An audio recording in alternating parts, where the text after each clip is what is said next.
Je vous souhaite la bienvenue sur Badass Animal Only. Parlons du chapitre 1083 de One Piece, oui déjà, et parlons de la chose qui m'a le plus intrigué et qui vous a le plus intrigué, je pense, qui sont les chevaliers divins qui avaient été introduits il y a quelques chapitres de cela. Maintenant, on a pu apercevoir leur silhouette et je sais pas pour vous, mais en tout cas, moi, ça m'a titillé l'esprit. Depuis tout à l'heure, je cherche qui pourrait être ces chevaliers divins et on va en parler ensemble. Vous allez m'aider à trouver qui ils sont. Je sais, on a très peu d'informations, mais quand même, il y a des choses quand on regarde attentivement, quand on s'arrête quelque peu sur cette image et quand on relit les passages, on peut trouver quelques éléments qui, encore une fois, m'intriguent énormément. Alors, qui sont ces chevaliers divins? C'est une nouvelle force introduite par Eiichiro Oda qui va représenter les marines.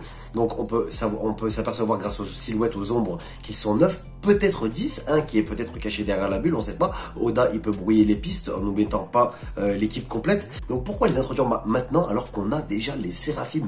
Donc j'ai lu quelques trucs sur Reddit un peu à droite à gauche et on nous parle déjà d'une force pas si terrible que ça, ces chevaliers divins, donc excusez-moi, on nous ramène des nouveaux personnages là qui vont arriver là, que maintenant, là, à la fin de One Piece, ils arrivent, mais ils sont de force vice-amiral, j'ai entendu un peu en dessous des amiraux déjà, parce que puisqu'ils sont 9, ils seraient en dessous des amiraux qui sont seulement 3 ou 4 si on compte, si on compte l'amiral en chef, donc non, pour moi non, on peut pas introduire des nouveaux personnages qui ont l'air si intrigants, qui restent si mystérieux à la fin de One Piece, pour qu'ils soient de niveau moyen, sachant qu'on a les Séraphim qui sont surpétés, eux déjà. Notons aussi que Dragon les connaît, et il semble les craindre, c'est lui qui en parle, il sait que s'ils sont envoyés, ces chevaliers divins, c'est que ça va bientôt péter, c'est que c'est à un moment très critique, donc c'est le Gorosei qui va les envoyer. Donc allez, revenons là-dessus, et observons attentivement ces silhouettes, ces ombres. Alors déjà, j'ai noté quelques trucs, c'est que j'ai le sentiment que ça ne sera pas des nouveaux personnages comme tout le monde semble l'imaginer. Pourquoi? Alors déjà, Oda, vraiment là, si Oda il nous pond encore, il nous invente encore 9 ou 10 personnages encore incroyables, qu'il arrive à faire des petits passés, quelque chose, des histoires autour d'eux qui deviennent importants, qu'on s'attache à eux. Alors là, vraiment, sa force, elle dépasse l'entendement, elle dépasse le niveau humain, je suis désolé. C'est tout d'abord pour ça que je pense que c'est pas des nouveaux personnages, mais que ce sont déjà des personnages que l'on connaît. Ne soyez pas déçus si c'est ça, parce que ceux que j'ai repérés, c'est du très lourd, vraiment. J'ai imaginé, mon imagination, elle déborde parfois, mais parlons-en, vous allez voir, c'est assez intéressant. C'est pas que pour cette raison-là, évidemment, que je pense que c'est des personnages déjà existants, que ce ne sera pas des nouveaux personnages.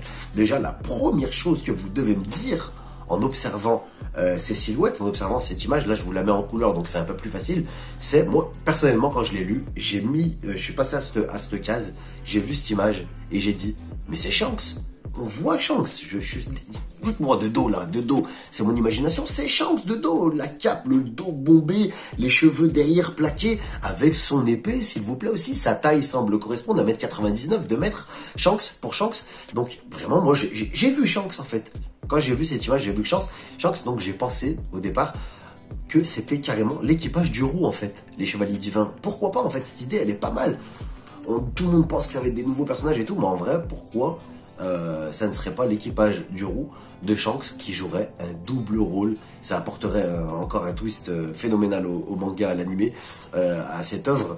Et ça nous expliquerait peut-être aussi le vrai rôle de Shanks. Pourquoi Shanks il est si proche du Gorosei? Ça peut répondre à cette question. Mais je ne pense pas que ce soit l'équipage du roux, tout du moins pas entier. Donc on va s'attarder aux autres. Donc celui qui est à gauche de Shanks, tout de suite, qui m'est venu en premier, c'est, en vrai, la vérité, c'est Xebec. Au début, j'ai dit Xebec, non. Xebec, il est trop vieux, même peut-être qu'il a bu une potion pour rester plus jeune et tout, mais on voit que le dos, c'est pas un vieux de 75 ans, 80 ans, non, je pense pas, non. Donc je pense pas que ça soit Xebec, je pense tout simplement que c'est Ben Beckman. Vous me direz, ouais, mais pourquoi il a les cheveux ébouriffés un peu?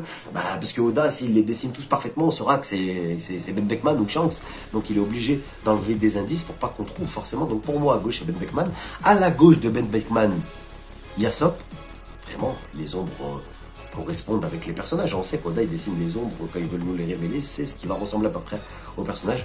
Donc voilà, je m'arrête là, mais en creusant encore, c'est des suppositions, mais vous me dites encore une fois ce que vous en pensez. Juste à côté de Yasopp, derrière Yasopp, le grand avec le feutre, le chapeau de mafia un peu, on peut appeler ça comme ça, ou le chapeau de cowboy, on ne voit pas trop, mais on voit qu'il a un chapeau, vous êtes d'accord toujours avec moi. Donc j'espère que ça sera, parce que c'est un des personnages fans qui connaissent un petit peu, ils veulent qu'ils reviennent. Et puis ça peut correspondre, encore une fois, c'est Bogart. Ça a l'air d'être Bogart avec le feutre. Encore une fois, dites-moi votre avis. Bogart, c'est, pour vous rappeler, pour ceux qui ne le connaissent pas, c'est le bras droit de Garp. C'était le bras droit de Garp, parce qu'on ne le voit plus du tout depuis longtemps dans le manga. Mais il nous avait tellement impressionné avec la scène où il découpe tout avec son katana. Sa force, elle semble incroyable. Et ça correspond, la taille peut correspondre, le chapeau peut correspondre. Pourquoi pas Bogart dans ses Chevaliers Divins, ça serait pas mal. Et un autre personnage aussi, le chauve qui a à droite de Shanks, qui semble de taille moyenne. Pourquoi pas Scopper Gaban? Avec l'image qu'on a de lui vieux là, ça peut ressembler à Scopper Gaban. Chauve.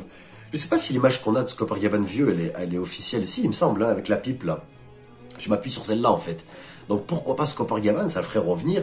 Donc vous allez dire, ouais, mais pourquoi ça serait Shanks? Pourquoi ça serait Scopper Gaban? Je sais pas. Ça c'est le travail d'Oda, c'est le travail de son histoire et ça pourrait nous apporter quelques réponses. Mais déjà, pour revenir, dites-moi, c'est Shanks de dos. Et le dernier, celui-là c'est n'importe quoi, mais c'est tout ce que j'ai trouvé. Vous me dites ce que vous en pensez. C'est le petit avec la cape, le petit personnage avec la cape, à droite de Shanks aussi. J'ai trouvé Dream, le personnage Dream qui était à l'époque dans un hors-série en animé, qui a un pouvoir assez pété, assez bizarre. Mais pourquoi pas faire revenir un personnage d'un hors-série pour le mettre parmi les Chevaliers Divins. Donc je sais que cette idée est stupide, surtout celle-là, mais c'est le seul qui peut correspondre physiquement. C'est le seul petit que j'ai trouvé avec une cape dans tout One Piece. Donc voilà, bon, c'est des suppositions, mais qui sont ces Chevaliers Divins? Aidez-moi. Est-ce que ce sera de nouveaux personnages ou des personnages déjà existants? Il y en a un qui m'intrigue encore une fois, c'est le personnage central. En plus, c'est le personnage central, ça a l'air d'être Shanks. Pourquoi? Bah, ça répondrait au fait que Shanks, il est proche du Gorosei. On va savoir, on va avoir une réponse. Ces Chevaliers Divins vont nous donner une réponse. Et c'est pour ça aussi que je pense qu'ils sont complètement surpuissants. S'ils sont menés par Shanks, alors ça va être vraiment des adversaires redoutables, ces Chevaliers Divins. Et j'espère qu'ils seront menés par Shanks. Mais en tout cas, si c'est pas Shanks, ce personnage central, c'est son sosie de dos. On va voir son sosie, le leader de ces Chevaliers Divins, et le sosie de Shanks de dos. Voilà, vous êtes sur Badass Animoni. Je ne vais pas parler du chapitre 1083. Pour ça, vous l'avez tous lu, vous savez tout ce qu'il en est. Je pense que c'est mieux de s'intéresser aux grandes questions des chapitres. Donc voilà, moi, ma grande question, et je pense que la vôtre, c'est aussi, qui sont ces Chevaliers Divins? Encore une fois, vous êtes sur Badass Animoni. J'espère que cette vidéo vous a plu. Si c'est le cas, lâchez un petit pouce en l'air, ça me ferait extrêmement de bien. Ça ferait extrêmement de bien à la chaîne. On se retrouve très vite. A plus, salut et ciao. Badass Animoni.